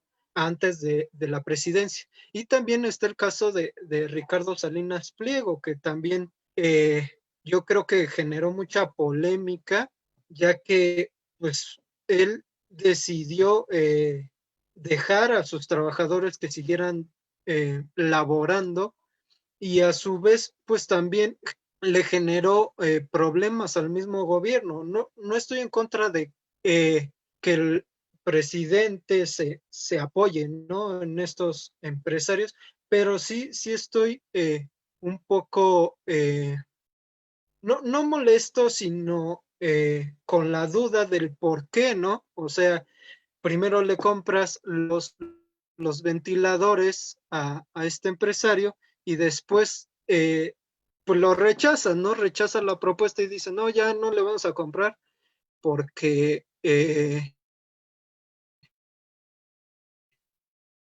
sí están siendo más caros. Entonces yo creo que entre lo que él está tratando de dar de la austeridad y toda esta cuestión, igual como lo comentaba Carlos, en esta cuestión de lo económico que no se ha sabido tampoco manejar, ha sido un problema grave, o sea, como lo comentan bien los países que han podido generar pruebas y bueno, las pruebas son muy fáciles de adquirir dentro de países como Corea o China y eso se ha visto también en las propuestas que han generado. Era otra plática que polemizaban aquí en México, que en realidad los números o las cifras que se estaban dando no eran las correctas porque evidentemente no estaban las pruebas necesarias para poder controlar la pandemia aquí.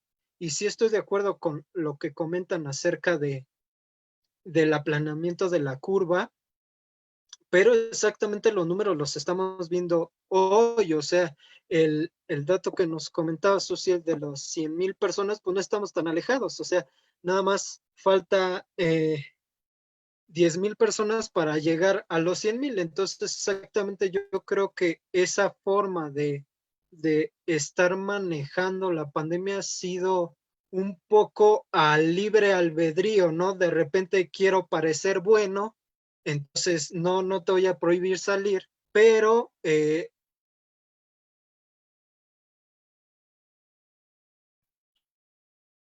tú, tú decides, ¿no? Si quieres salir a trabajar, pues hazlo, antes. Entonces, yo creo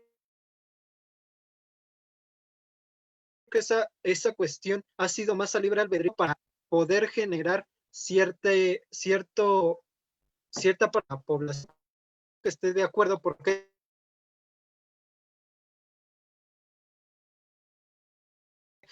entonces no te estoy encerrando como en otros países, para que entonces tú no culpes al gobierno federal. ¿Por qué? Porque tú estás dando los permisos, estás dando las indicaciones que debes de hacer si sales, y entonces tú no te ves mal. ¿Por qué? Porque exactamente, pues yo te estoy dando las medidas, si tú quieres salir, puedes hacerlo.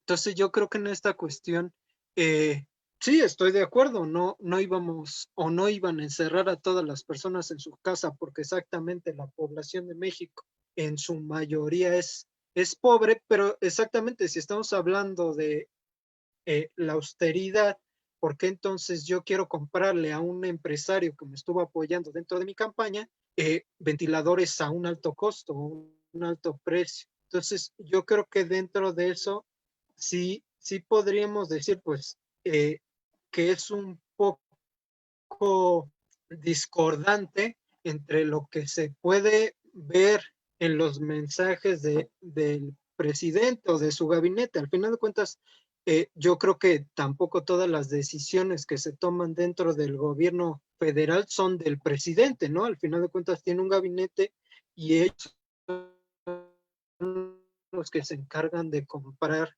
el material o pues todo lo que sean en las pruebas. Entonces, yo creo que por momentos nuestro presidente sí ha tratado de actuar con comedia. También se hablaba de las cifras en cuanto a la violencia. Se hablaban de 26,000 reportes de violencia contra las mujeres y en varias ocasiones también se expresó dentro de esta plática mañanera que tiene Andrés Manuel, y él hablaba de que en realidad pues eran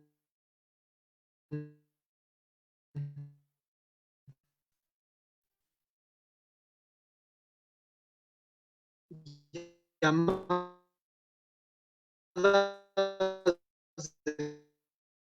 de broma, ¿no? Entonces nada más trataban de llamar por broma y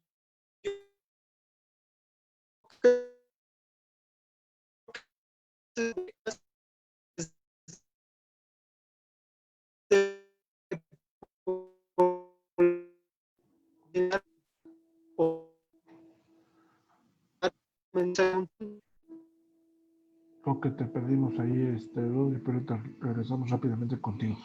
Eh, Bien, pues a mí me gustaría comentar que el tratamiento económico que le ha dado a la pandemia evidentemente se llamó otra vez al aislamiento, a cerrar los, los caminos. Ahorita te doy la palabra, ¿no? sí, Eh, sí, sí. Al cerrar los restaurantes, toda la economía, es porque al final no habría la infraestructura hospitalaria para tratar a todas las personas como si existieran las, las cosas con normalidad. Evidentemente creo que al final la contracción económica es algo que todos los países van a padecer, México no va a ser la excepción. Y evidentemente se trata porque al final cierras en este caso los comercios, toda la actividad primaria, que al final hay tiempo para poderla restablecer con sus debidos adecuados tratamientos. Y creo que al final no se puede decir que el gobierno del federal no ha ayudado cuando creo que realmente lo que más busca es ayudar. No olvidemos a las grandes empresas, sino al microempresario, a la persona con bajos recursos.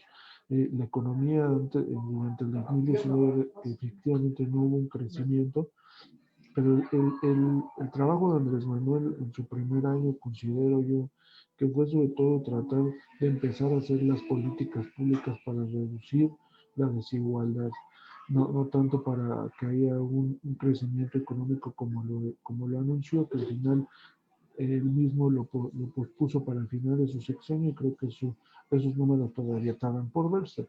Evidentemente también creo que las medidas para regresar, sobre todo alargar la cuestión escolar, creo que ha sido una buena decisión, porque al final la mayoría de la población se mueve por el circuito escolar que hay de la educación básica esencialmente. Creo que eso ha sido una buena decisión irla postergando como la última inclusión de la medida del regreso a la nueva normalidad. Eh, y pues espero que con esto yo haga un breve comentario porque al final el tiempo es breve. Adelante, Uciel, para terminar este bloque y una pequeña conclusión y dar por terminado el debate.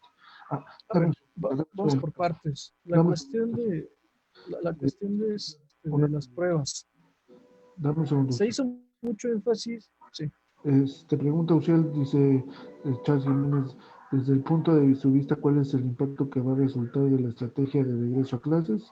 Y Ángel Alberto Castañeda dice, quisiera conocer su postura sobre dos mecanismos utilizados por el gobierno para enfrentar la presente crisis, crédito de la banca de desarrollo y la reforma al Banco de México eh, para ver que se quedó doble reforma al Banco de México para que tenga doble mandato el control de la inflación y el crecimiento económico, como lo que ocurre en Estados Unidos. Esa es la pregunta y adelante, Lucio, decirme hay varias. A ver, voy a empezar con el tema de las pruebas, porque se ha hecho mucho ruido al respecto de ellas, ¿no? Que si no tenemos control por la falta de pruebas. Las pruebas, si acaso servirían en la vigilancia epidemiológica, como me lo explicaron, en la fase 1, todavía quizá en la fase 2. Eh, si bien es cierto, se hizo una estimación de que podría haber hasta 8 casos más de contagiados por cada uno de los que se tienen registrados. A ver, vamos a ser muy claros, los números nunca nos van a mentir. Actualmente, la tasa de letalidad, es decir, la gente que se contagia y posteriormente fallece por COVID-19, es de 11.17 al corte de caja de hoy. 11.17, o sea, 11 mexicanos de cada 100 que se contagian fallecen. Si consideráramos que se hicieran todas las pruebas a esos 8 casos por cada uno registrado, la tasa de letalidad sería de 1.4. O sea, ¿realmente creen que un gobierno estaría dispuesto a ocultar una cifra de ese tamaño cuando los números te pueden favorecer? Pues es algo ridículo. Ahora, nada más para que hablemos de números. En México hay alrededor de 15 millones de adultos mayores, de los que están en los grupos de riesgo, arriba de 60 años.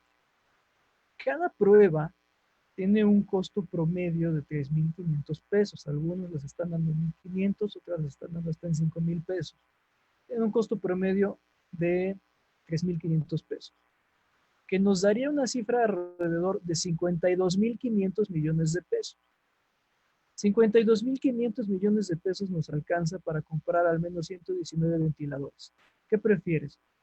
¿Comprar los ventiladores para atender a las personas que van a llegar porque van a llegar al hospital? ¿O gastarlas en pruebas que posiblemente no te digan nada? ¿Por qué? Porque yo me puedo hacer la prueba hoy y me van a dar el resultado en 48 horas. Y va a decir que salí negativo. Pero resulta que al día siguiente o a los 2 días o a los 3 días ya contraje la infección. Y yo estoy muy confiado en la prueba que ya me hicieron, diciendo que pues soy un caso negativo y resulta que a los pocos días resulte positivo. ¿Cuál es el objetivo de estar despilfarrando tanto dinero? Estamos hablando, vuelvo, solamente si aplicáramos las pruebas a solamente la población adulta mayor, ya no digamos a todos los que padecen las comorbilidades como sobrepeso, hipertensión, obesidad, estaremos gastando alrededor de 52.500 millones de pesos, no es que hasta más. Entonces, realmente en ese sentido yo concuerdo con las autoridades sanitarias de nuestro país en no aplicar las pruebas, porque a ver, si desarrollas la enfermedad y la desarrollas a un nivel de que empiezas a presentar los síntomas graves, es decir, la fiebre, la tos seca, dificultad para respirar, etcétera, y vas a ir a parar al hospital, de todas formas en el hospital te van a aplicar el diagnóstico. Ahora, existe una aplicación, es algo que no habíamos mencionado. El gobierno creó una aplicación de salud, COVID-19, yo la tengo. Yo tengo la aplicación donde tú te puedes hacer el autodiagnóstico a partir de los síntomas. Y a partir de esos síntomas y a partir de ese autodiagnóstico, tú puedes enviar a las autoridades sanitarias, en este caso al sector salud, una alerta si es que tienes los síntomas de COVID. Ahora, esta es la federal. Inclusive aquí gobierno central te dice, puedes mandar un SMS, puedes llamar, y si crees que tienes los síntomas, viene un equipo, te hace una prueba, y a partir de ahí te pueden dar un seguimiento. Entonces, me parece ocioso estarle dando vueltas y vueltas y vueltas y vueltas al tema de las pruebas. Quiero también hacer una puntualización sobre la cuestión de los ventiladores a sobreprecio del hijo de Bartlett, que me pareció de verdad un insulto de parte de esa familia. Pero a ver, les voy a explicar cómo funcionan los procesos de licitación, porque mucha gente los desconoce. El gobierno no desembolsa cuando se hace un concurso y se hace una adjudicación, no desembolsa directo en el momento. El proveedor que haya ganado la licitación o la adjudicación directa o la invitación a cuando menos 3, porque quiero decirles que hay esas 3 modalidades. Muchas veces los medios dicen, ay, es que fue adjudicación directa, corrupción. No, es una de las 3 modalidades de adjudicación. El proveedor está obligado a entregar el producto que está ofreciendo, que en este caso fue rechazado porque no contaba con la pantalla táctil que estaba en la ficha técnica, y después de 30, 60 o hasta 90 días el gobierno le paga al proveedor. Así que ni se asusten, nunca se desembolsó nada, y si el proveedor no cumple, inclusive hasta se puede llevar una sanción. O sea que ahí el hijo de Barney podría terminar pagando una multa por haber no solamente ofrecido los ventiladores a un precio elevado y que ahí tendrá encima la Autoridad Superior de la Federación, sino que el hecho de no haber cumplido con el requerimiento le puede ameritar una sanción. Eso es muy importante. En la cuestión de la economía, del crecimiento económico, es, que ha habido mucho debate. ¿No? Te mencionabas, Carlos, yo tengo otros datos, y yo también tengo otros datos. Están en este libro, se los recomiendo.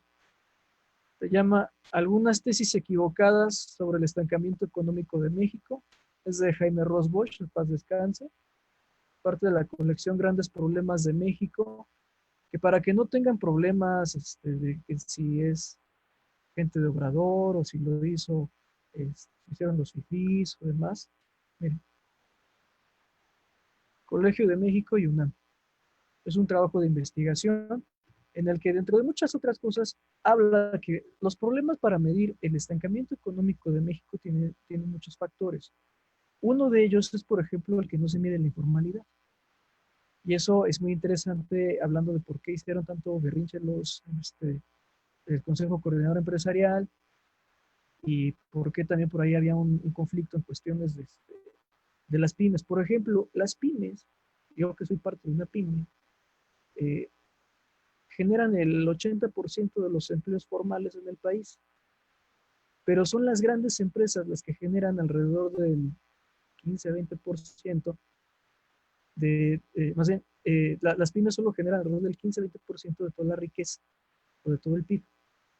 Pero el 60% de la economía en México es informal. Y esa economía informal no es registrada, no existe para los parámetros econometristas. Entonces, obviamente existen otros datos. Por ejemplo, últimamente yo veo menos gente, y no hablo de ahorita recién del coronavirus, sino por ahí de hace un año, veo menos gente en los centros comerciales, pero sí veo más gente en el mercado local o en el tianguis. Y eso pues, no se registra. Eso es obvio que necesitamos nuevos parámetros para medir el crecimiento económico, porque hay factores que no se están considerando, hay factores que se tienen en el olvido. ¿Por qué? Pues porque hemos adoptado medidas que inclusive, por ejemplo, la cuestión del PIB, de medir todo el crecimiento económico y creer que toda la economía se ve reflejada en el Producto Interno Bruto, pues cuando los mismos creadores del PIB han dicho que esa es una falacia, que no es correcto pensar que esa es toda la estimación del Producto Interno Bruto. Entonces, bueno, vamos a considerar. Vuelvo a insistir, ya lo dije una vez, ¿por qué no parar esos proyectos de infraestructura? Pues porque son esenciales. A ver, tan solo el tema de Dos Bocas, la refinería, de construir una nueva refinería y habilitar las otras 6 que se quedaron en el olvido. Justo cuando ha venido este fenómeno de la caída de los precios del petróleo, quienes más han ganado son las refinerías. Hay que ver el caso de Texas. Justamente la refinación en Texas ha hecho que el mercado energético en Estados Unidos se mantenga en un estado rico. ¿Cómo es posible, por ejemplo, en México, que hayamos empleado de la petroquímica? Y ahora sé que van a salir a decir es que las nuevas energías, que hay que consumir menos gasolina, como si fuera lo único que se produce en una refinería. En una refinería se producen plásticos, se producen precursores farmacéuticos. México está atorado en la cuestión farmacéutica porque no tenemos precursores. Eh, También se fabrican textiles, se fabrican agroquímicos. O sea, hay una inmensidad de productos que salen del petróleo, de las naftas, de los, eh, son 3 clasificaciones, se me olvidan los otros, de los aromáticos. Vamos, es algo que podría hacer resurgir la economía del sur-sureste, especialmente Tabasco, que hoy decrece al -7, -8%. Pues eso es bárbaro. ¿Cómo es posible que un estado de donde proviene la renta petrolera, de donde Acción Nacional, cuando tuvo la bonanza petrolera, sacaron tanto dinero y no pudieron impulsar a Tabasco o a Campeche o a Veracruz? Es increíble.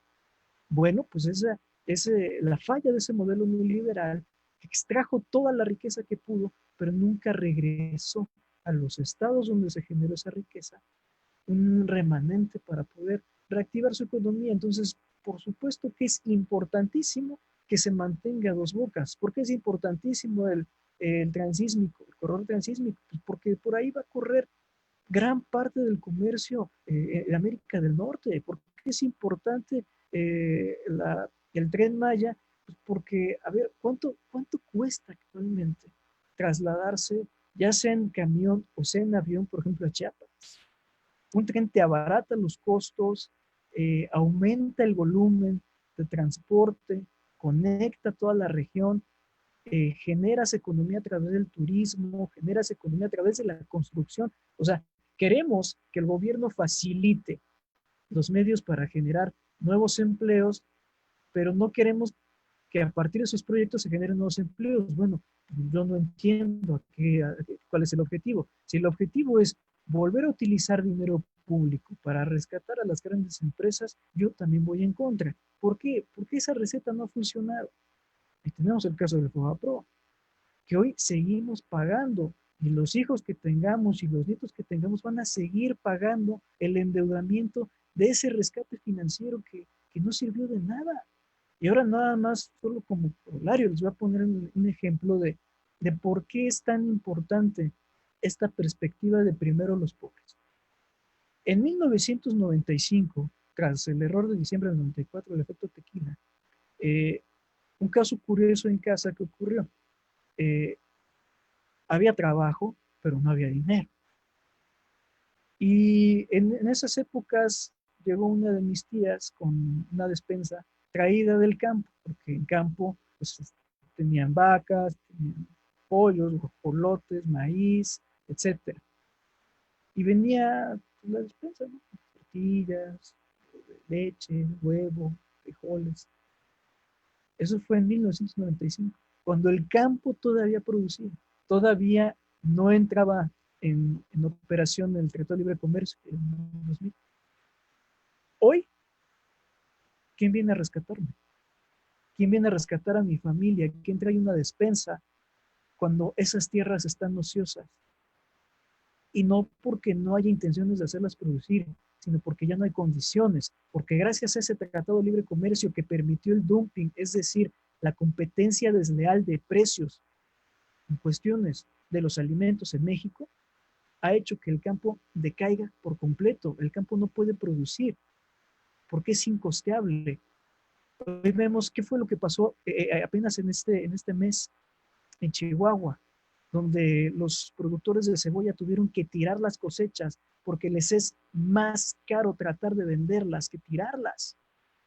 Bueno, cuando ves esas condiciones, cuando te das cuenta que 60 millones de personas, de mexicanos, están en el abandono, pues por supuesto que no les vas a destinar esos recursos a un puñado de 100 empresarios que acumulan el 80% de la riqueza de este país.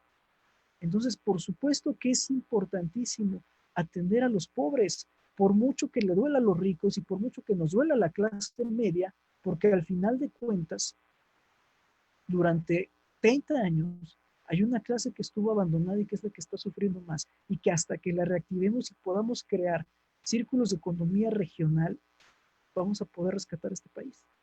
Entonces, ¿va a ser difícil? Sí. ¿Va a doler? Por supuesto que va a doler.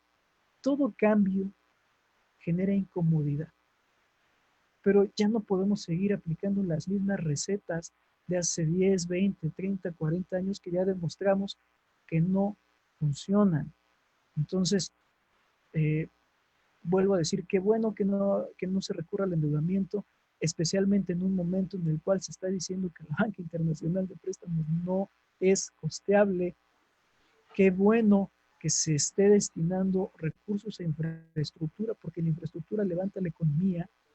Qué bueno que se esté haciendo énfasis en generarles apoyos a los más desamparados. Por ejemplo, hay apoyos para negocios con préstamos desde 10,000 pesos, que para ellos son una maravilla para poderse reactivar. Por ejemplo, en la peluquería, en la tienda de abarrotes, que eso es a lo que a muchos se les llega a perder. Muchos llegan a olvidar que existen, pero esos son los que realmente levantan la economía regional en la colonia.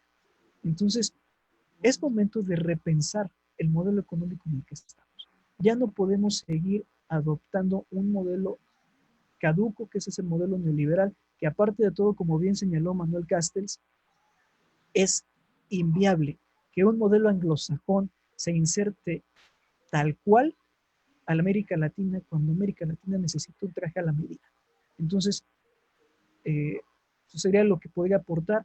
Dejémonos de hacer ideas sin sentido. Y ya lo último, para decir la cuestión de la falta de unidad, discúlpenos, la falta de unidad no nació en la presidencia. La polarización no nació en 2018. Lleva muchos años. Y se hizo más evidente a partir de 2006, en el fuero de Felipe Calderón, que hoy, señalado por encubrir a Genaro García Luna, que encubría, que tenía acuerdos con delincuentes. ¡Qué barbaridad! Fíjense, la guerra contra el narcotráfico que nos costó más de 250,000 vidas para que esto haya sido un fiasco, haya sido una mentira. Y bueno, esa polarización que hoy se siente, dicen que nació en 2018 con el nuevo gobierno, con la cuarta transformación. No es cierto.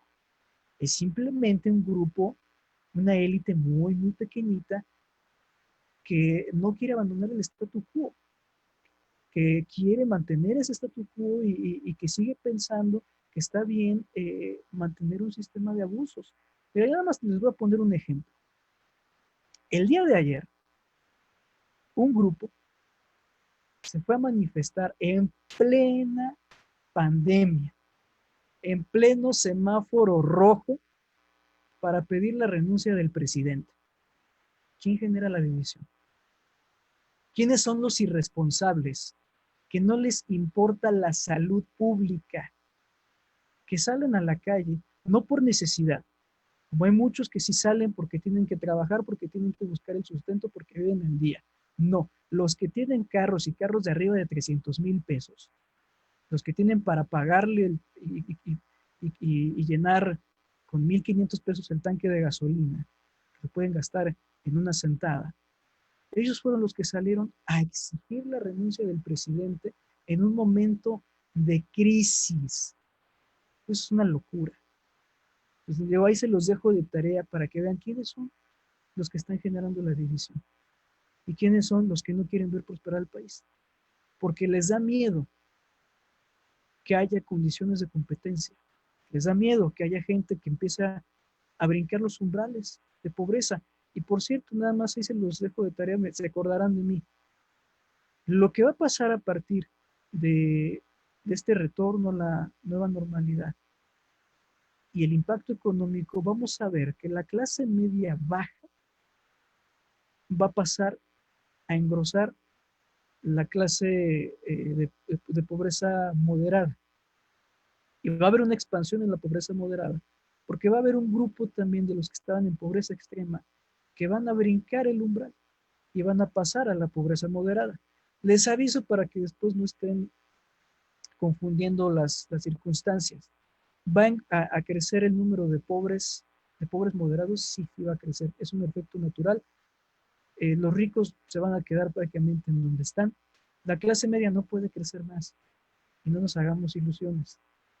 La clase media tiene un techo y no va a pasar de ese techo. Puede bajar, pero no puede subir. Y eso es parte de ese modelo jerárquico de clases que hoy pues lo estamos viendo. Hay una lucha entre quienes se sienten ricos, aunque no lo sean, entre los que saben que son pobres y que saben que van a seguir siendo pobres. pero que todavía aspiran a tener por lo menos bienestar. ¿Y qué es el bienestar? El bienestar no es acumular riquezas. El bienestar es tener no solamente lo necesario para subsistir, sino tener integridad emocional, espiritual, económica, educativa, familiar, que es algo pues, que a este modelo eh, salvaje, individualista, neoliberal, nunca le importó.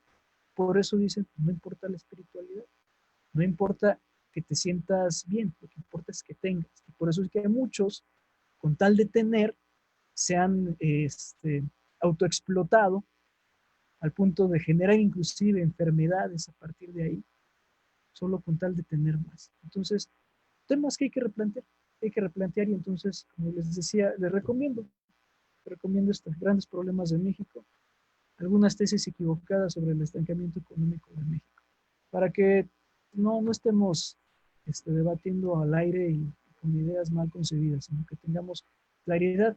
Y pues nada más cerraría para retomar esta cuestión de los fifís contra los chairos. Recuerden la dialéctica del amo y el esclavo de Hegel. Un poquito de filosofía no hace daño. Sapere aude. Atrévete a saber. Muchas gracias, Social, por tus comentarios.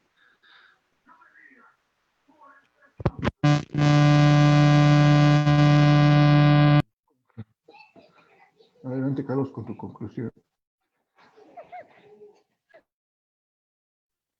Bueno, después de todo este tiempo que se comió nuestro compañero, no estoy de acuerdo mucho en lo que dice, pero es un buen amigo.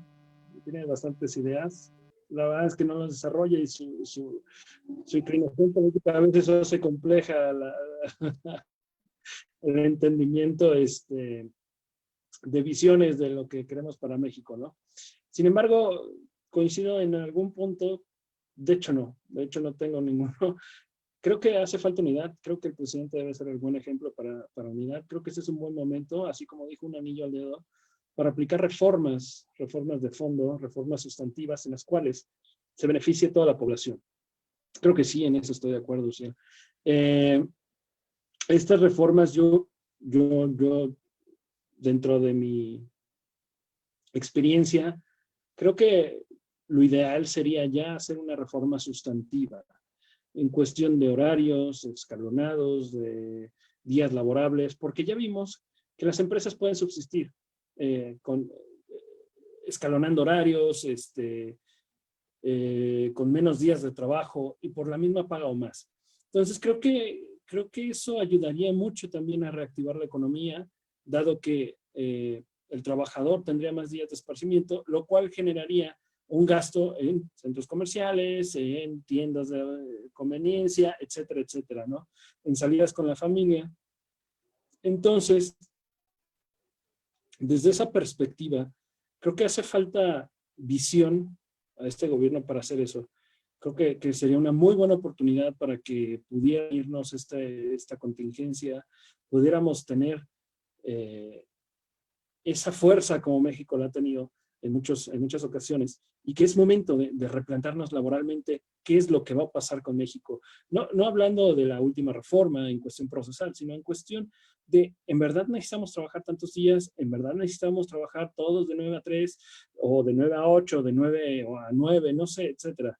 Un replanteamiento de ese grupo de trabajadores en los cuales se va a dar indirectamente. Sin embargo, creo que como lo he repetido en muchas ocasiones, necesitamos generar ahorita el debate, generar para modificar esa parte y tratar de que esa economía resulte. Veremos como experimento social cómo va a funcionar esta nueva normalidad que le llaman, y cómo va a funcionar la economía en estos días, en estos meses. Y mantengo mi postura. Creo que necesitaría haber apoyo a las empresas, apoyo al campo, apoyo a muchos sectores, suspendiendo algunos proyectos ahí, o mega obras, o elefantes blancos, quién sabe que sea, cualquiera de las dos. Y concluyo con el hecho de que hace falta que el presidente sea una guía, un líder, no solo un líder para los que creen en él, sino un líder para todos, con independencia de que creamos o no en él. Necesita esa capacidad de liderazgo y creo que Gatell se la estaba quitando, por eso yo creo que ya quiso regresar a sus visitas a los estados. Entonces, por ahí celebrar un poquito el trabajo de Gatell. Yo sé que pudiera amarrado de manos en algún punto, política y económicamente hablando. Entonces, nada más sería mi apunte y un gusto, como siempre, estar en Revista Divergencia, estar con grandes compañeros, grandes amigos y de que permitan este foro para materializar las ideas que tenemos. Un saludo, muchas gracias a todos. Muchas gracias, Carlos, por tu participación. Definitivamente este tema es muy complicado cuando se platica de política por las aristas que tiene y el impacto en las diferentes áreas que tienen. La mejor opinión la tiene usted. Con los argumentos que hemos dado, creo que han sido muy importantes. Te hicieron un comentario, sí, respecto, para ver si lo puedes hablar en tu conclusión ya brevemente, respecto a que respecto a que los ventiladores no son la solución, sino que se tiene que acudir a unas medidas de prevención. Nos comenta ahí en los comentarios para ver qué nos puedes decir al respecto. Al final yo creo que la pandemia tiene que tener un tratamiento como se ha ido llevando a cabo. No podemos paralizar el mundo con una enfermedad. Tenemos que estar preparados y actuar en consecuencia de las medidas que nos están señalando. La recomendación del libro que nos hizo, sí, creo que es bastante adecuada para informarnos y entender de mejor forma la política y las políticas públicas y las decisiones que tienen el país día a día. Me gustaría escuchar tu conclusión, Rodrigo. Adelante para que ya estemos por terminar nuestro debate. Rodrigo. Sí, yo creo que mucho de lo que mencionaron es bueno en cuestión de lo que se trabajó en el petróleo, pero ahora retomo el comentario que yo había dicho antes. Muchos de los comentarios que ha dado Andrés Manuel con relación a la pandemia y a la economía han sido equivocados. Lo tomarán a broma o lo tomarán como un comentario en serio, pero él comentaba que el precio de la gasolina había bajado gracias a lo que había trabajado. Y sabemos que el precio en realidad bajó por la crisis económica que existía.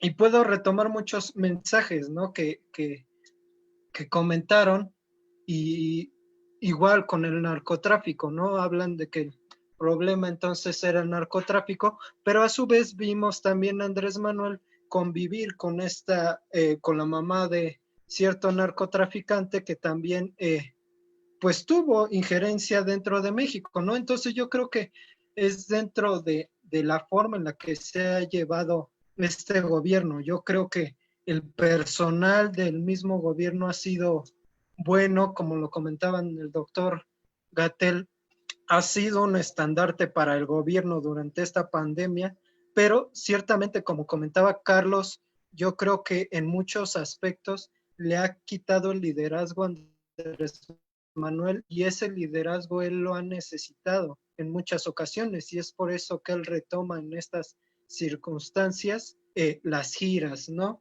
Y bueno, podemos entrar en muchas cuestiones, o sea, de política, del narcotráfico, de las gasolinas, y en realidad no, él ha tomado a mofa todos estos comentarios. En realidad siento que no ha sido serio en muchos aspectos, y eso se nota en las medidas. O sea, muchas de las personas comentaban, bueno, entonces vamos a regresar a la normalidad con sana distancia, o en este caso dentro de mi ámbito en el que trabajo, que es el aula de primaria, pues comentaban, no, vamos a reducir las aulas en un 50%, y entonces nada más vamos a tener 15 alumnos.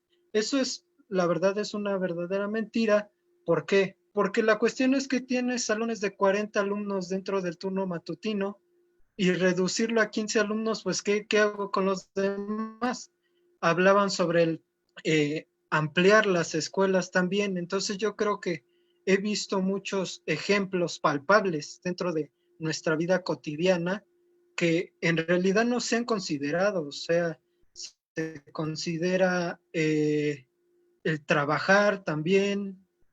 Y entonces, ¿de qué sirve que yo tenga sana distancia dentro del comedor de trabajo si tengo que viajar por el transporte público junto de muchas personas? O sea, al ser estudiante también lo vivo día con día dentro del metro. No hay ni siquiera una sana distancia, o sea, estás pegado junto a otra persona y no se han creado políticas exactamente para las minorías. Entonces yo creo que sí discrepo mucho en lo que se comentó después, porque exactamente a lo mejor se podrá manejar unas propuestas para la pandemia, pero en realidad no están dirigidas completamente a todo el pueblo. Yo creo que esa sería mi conclusión, ¿no? Y evidentemente, como lo comentan, ya lo iremos viendo con el transcurso de esta situación, pero pues sí, la circunstancia no le veo tan buenas esperanzas dentro de este gobierno como en algunos momentos lo plantearon. Adelante, Uciel, con tu conclusión. Gracias, Rodrigo, por tu aporte. Y gracias. Adelante, Uciel. Bueno, ya para concluir, no sé por qué se insiste en tergiversar el tema de la nueva normalidad, ya sea la de una y otra vez. Yo le sugiero a la audiencia que revisen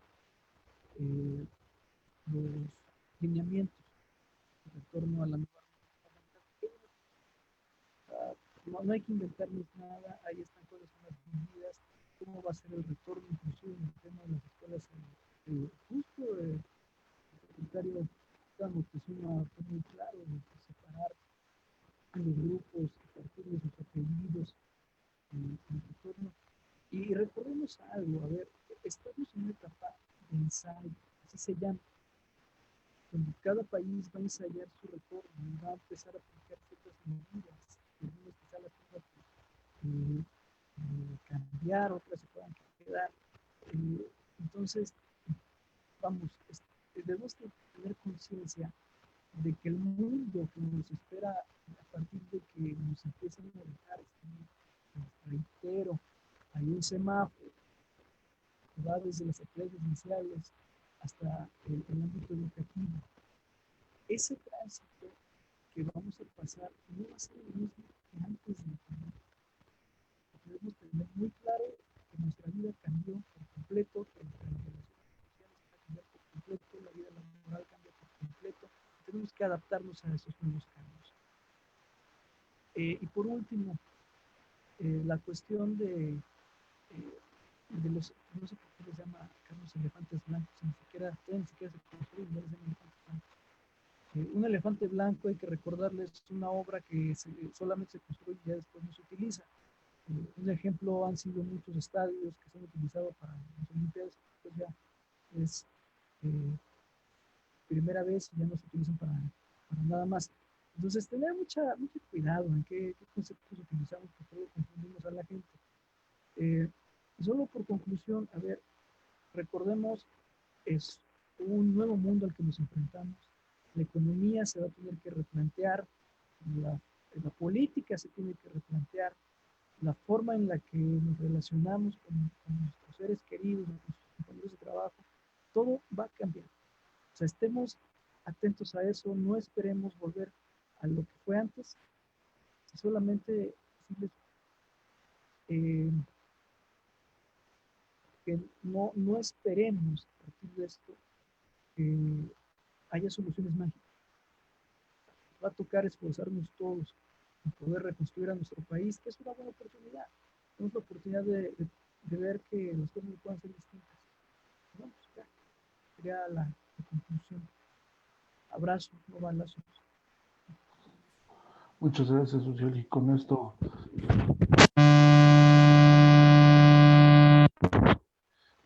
te agradezco, Uciel, por tu tiempo. Carlos Corona, muchas gracias por tu tiempo también. Rodrigo Jaramillo, también les agradezco y no olviden seguir nuestros contenidos de Revista Divergencia. El día de mañana a las 9 de la noche también tendremos un webinar. Estén al pendiente de los temas y hasta la próxima, amigos.